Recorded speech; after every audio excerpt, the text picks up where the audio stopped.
வணக்கம், என் பேர் அகிலா, மனநல ஆலோசகர்.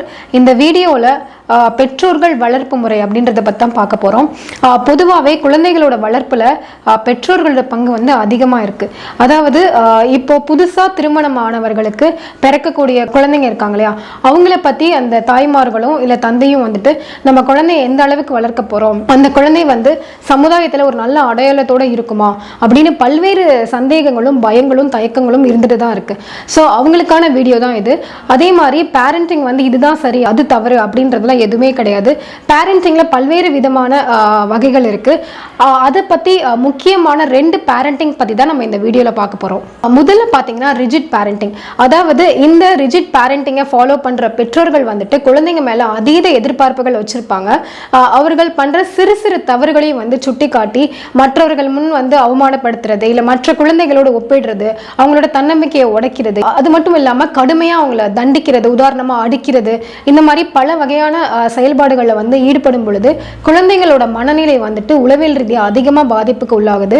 அப்படிப்பட்ட சூழலில் வளர்ற குழந்தைங்க வந்துட்டு பயம், பதற்றம், பேசக்கூடிய சூழலில் கூட பேச முடியாமல் சிரமப்படுறது, தன்னை தனிமைப்படுத்திக்கிறது, தன்னம்பிக்கை இழந்து காணப்படுறது, இந்த மாதிரி பல்வேறு பிரச்சனைகளோட வளர்றாங்க. பொதுவாக வந்து நமக்கு ஒரு கருத்து இருக்கும் இல்லையா, அதாவது குழந்தைய அடிச்சு தான் வளர்க்கணும், இல்லைன்னா அதை நம்ம வழிக்கு வரமாட்டான் அப்படின்ற ஒரு கருத்து இருக்கு. ஆனால் குழந்தைங்களை வந்துட்டு அதீத கண்டிப்பு, கடுமையான தண்டனை கொடுத்து வளர்க்கிறது வந்து மிகவும் ஒரு தவறான விஷயம். ஏன் அப்படின்னா, குழந்தைங்களுக்கு வந்து ஒரு தடவை அடிச்சு வளர்த்தோம் அப்படின்னா அதை பற்றின தவறுகள் செய்யக்கூடாது அப்படின்றத பத்தின ஒரு பயம், பதற்றம், செய்யக்கூடாதுன்னு ஒரு மனப்பாங்கு வரும். ஆனா அந்த குழந்தைய அடிக்க அடிக்க அடிக்க அந்த பழக்கம் வழக்கமாக மாறுறதன் மூலமா குழந்தைங்களுக்கு வந்து ஒரு மறுத்து போன உணர்வு ஏற்படும். அதாவது என்ன நினைப்பாங்க அப்படின்னா, என்ன இந்த தப்பு பண்ணிக்கலாம், அடிக்க தானே போறாங்க, பார்த்துக்கலாம் அப்படின்னு சொல்லிட்டு அவங்களோட தவறுகளோட எண்ணிக்கை வந்து அதிகரிக்க ஆரம்பிக்குமே தவிர அவங்களுக்கு அந்த தவறு செய்யக்கூடாது அப்படின்ற அந்த புரிதல் வந்து ஏற்படாது. இன்னொரு விஷயம் பார்த்தீங்கன்னா, பேம்பரிங் பேரண்டிங். இந்த பேரண்டிங்ல வந்துட்டு நமக்கு இந்த தலைப்பு சொல்லும் போதே தெரியுது இல்லையா, அதாவது அதிக செல்லம் கொடுத்து குழந்தைங்களை வளர்க்குறது. ஸோ இந்த பேரண்டிங்கை ஃபாலோ பண்ணுற பெற்றோர்களோட மனநிலை எப்படி இருக்கும் அப்படின்னா, தான் குழந்தை என்ன கேட்டாலுமே வாங்கி தருது. அதாவது அவங்களோட மனநிலை, என்னோட காலத்தில் தான் நான் வந்துட்டு எந்தவித விஷயத்தையுமே அனுபவிக்கல, அட்லீஸ்ட் என் குழந்தையாவது நல்ல ஸ்கூலில் படிக்கட்டும், அது கேட்குற விஷயங்களை தாண்டி நம்ம செய்யலாம் அப்படின்ற ஒரு மனநிலை இருக்கும். அந்த மனநிலையில் வளர்ற குழந்தை வந்துட்டு அதிக பிடிவாதம் உள்ள குழந்தையாகவும் நடவடிக்கை கோளாறு காணப்படக்கூடிய ஒரு குழந்தையாகவும் வருது. இப்போ அதை தான் வந்துட்டு பேம்பரிங் கிட் சிண்ட்ரோம் அப்படின்னு சொல்றாங்க. அதிக செல்லம் கொடுத்து வளர்க்கக்கூடிய குழந்தைங்களுக்கு வந்துட்டு இந்த மாதிரியான பிரச்சனைகள் இருக்கு. அப்படிப்பட்ட குழந்தைகள் வந்து எப்படி இருப்பாங்க அப்படின்னா, முதல்ல பாத்தீங்கன்னா தனக்கு வேண்டிய ஒரு விஷயம் வேணும் அப்படின்னா எனக்கு கட்டாயமா இப்பவே வேணும் அப்படின்னு அடம் பிடிக்கக்கூடிய ஒரு மனம் நிலை உள்ள குழந்தையா இருப்பாங்க. அதாவது பெற்றோர்கள் வந்து இல்லப்பா இது இப்போதைக்கு வாங்கி தர முடியாது அப்படின்னு அவங்க அதை எக்ஸ்பிளைன் பண்ணி சொன்னாலும் அதை புரிஞ்சுக்காம அவங்களோட சூழலையும் உணர்வுகளையும் புரிஞ்சுக்காம எனக்கு இது வேணும்னு அடம் பிடிக்கக்கூடிய குழந்தைங்களா இருப்பாங்க.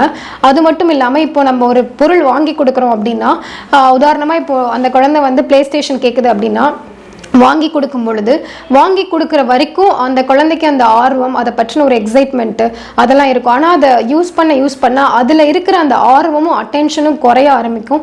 அதுக்கப்புறம் வேறு ஒரு பொருள் மேலே ஒரு ஆர்வம் போகும்போது அந்த பொருளையும் வந்து அடம் பண்ணி தான் வந்து அதை வாங்க ஆரம்பிக்கும். ஆனால் அந்த சமயத்தில் பெற்றோர்கள் வந்து இல்லை அப்படின்னு சொல்லும் பொழுது அந்த சமயத்தில் அந்த குழந்தையோட அடம் வந்துட்டு இன்னும் அதிகரிக்க ஆரம்பிக்கும். அந்த சமயத்தில் வந்து பெற்றோர்கள் வந்து நோ சொல்லும் பொழுது அந்த குழந்தையோட நடவடிக்கை சமாளிக்க முடியாம சிரமப்படுறாங்க. அது மட்டும் இல்லாம அந்த குழந்தையோட ஒரு உணர்வு வந்துட்டு தன்னோட நண்பர்கள் கிட்ட இருக்கிற பொருளை விட தன்கிட்ட இருக்கிற பொருள் ரொம்ப எக்ஸ்பென்சிவா இருக்கணும் அப்படின்னு எதிர்பார்த்து பல பொருட்கள் வாங்குறாங்க. அது மட்டும் இல்லாம இன்னொரு பேரண்டிங் பார்த்தீங்கன்னா பேம்பரிங் பேரண்டிங். ஸோ இதுல பார்த்தீங்கன்னா அந்த பெற்றோர்களோட மனநிலை தான் கஷ்டப்பட்டுட்டோம், குழந்தைங்களாவது நல்ல முறையில் வளர்த்தோம் அப்படின்னு சொல்லிட்டு அவங்களோட தேவைக்கு மீறிய விஷயங்களை வந்து வாங்கி கொடுக்க ஆரம்பிக்கிறாங்க. அப்போ அந்த குழந்தைங்களோட மனநிலையும் வந்துட்டு தனக்கு எப்போ என்ன வேணாலும் கிடைக்கும் போல அப்படின்ற ஒரு மனநிலையோட வருது. அந்த மாதிரியான குழந்தைகள் எந்த மாதிரியான பிரச்சனைகளை வந்து ஃபேஸ் பண்றாங்க அப்படின்னா, முதல்ல அதை வந்து பேம்பரிங் கிட் சிண்ட்ரோம் அப்படின்னு சொல்றாங்க. பேம்பரிங் கிட் சிண்ட்ரோம் அப்படின்னா என்னன்னா, நம்ம முன்னாடி சொன்ன மாதிரி அந்த குழந்தைங்களுக்கு வந்து அடம் பிடிக்கிற உணர்வு வந்து ஜாஸ்தியா இருக்கும். உடனே வேணும் அப்படின்னு கேட்கக்கூடிய ஒரு மனநிலை உள்ள குழந்தையா இருக்கும். அப்போ வந்து பேரண்ட்ஸ் வந்து இல்லை இப்போதைக்கு முடியாதுன்னு எவ்வளோ விலக்கி கூறினாலும் அந்த குழந்தை வந்து எனக்கு இப்பொழுதே வேணும் அப்படின்னு சொல்லிட்டு ரொம்ப அது வந்து அடம் பண்ணி எப்பேர் பாடுபட்டாவது அந்த பொருளை வந்து வாங்கக்கூடிய ஒரு மனநிலையில இருக்கும். அது மட்டும் இல்லாமல் அந்த குழந்தைங்களுக்கு வந்து தன் நண்பர்கள் கிட்ட இருக்கிற பொருளை விட தன்கிட்ட இருக்கிற பொருள் வந்து ரொம்பவே வந்து விலை மதிப்புள்ள பொருளாக இருக்கணும், அதாவது எக்ஸ்பென்சிவாக இருக்கணும் அப்படின்னு நினைப்பாங்க. அது மட்டும் இல்லாமல் அவங்க வந்து பெரியவர்கள் கிட்டேயோ இல்லை வந்து அவங்க அடல்ட்ஸ் கிட்டேயோ வந்து ஒரு மரியாதை இல்லாமல் எதிர்த்து பேசுறது, அவமரியாதை பண்ணுறது, இந்த மாதிரியான விஷயங்கள்லாம் வந்து அவங்களுக்கு அதிகமாக இருக்கும். இன்னொரு விஷயம் பார்த்தீங்கன்னா அந்த பொருளுக்காக நிறைய பொய் பேசுகிற பழக்கத்தையும் வந்து கற்றுக்க ஆரம்பிப்பாங்க. இந்த மாதிரியான பழக்க வழக்கங்களை தான் வந்துட்டு பேம்பரிங் கிட்ஸ் சிண்ட்ரோம் அப்படின்னு சொல்றாங்க. அப்போ அதிகம் செல்லம் கொடுத்து வளர்க்குறதும் பிரச்சனையா அப்படின்னு கேட்டா கண்டிப்பா. அப்போ அடிச்சு வளர்க்க கூடாதா அப்படின்னு கேட்டா கண்டிப்பா கூடாது. அப்போ எப்படிதான் வந்து எந்த பேரண்டிங்கை தான் நம்ம ஃபாலோ பண்ணணும் அப்படின்னு கேட்டிங்கன்னா, முதல்ல குழந்தைங்க கிட்ட பெரும்பாலான குழந்தைகள் வந்துட்டு பெற்றோர்களோட நேரத்தை தான் எதிர்பார்க்குறாங்க. நேரம் இல்லைனாலுமே அந்த பெற்றோர்கள் வந்து தன்னோட குழந்தைங்களுக்கான நேரத்தை ஒதுக்கி ஒரு குவாலிட்டி டைம் ஸ்பெண்ட் பண்ணும் பொழுது அந்த குழந்தைங்களுக்கு வந்து உணர்வு ரீதியான தேவைகளை வந்து பூர்த்தி பண்ண மாதிரி இருக்கும்.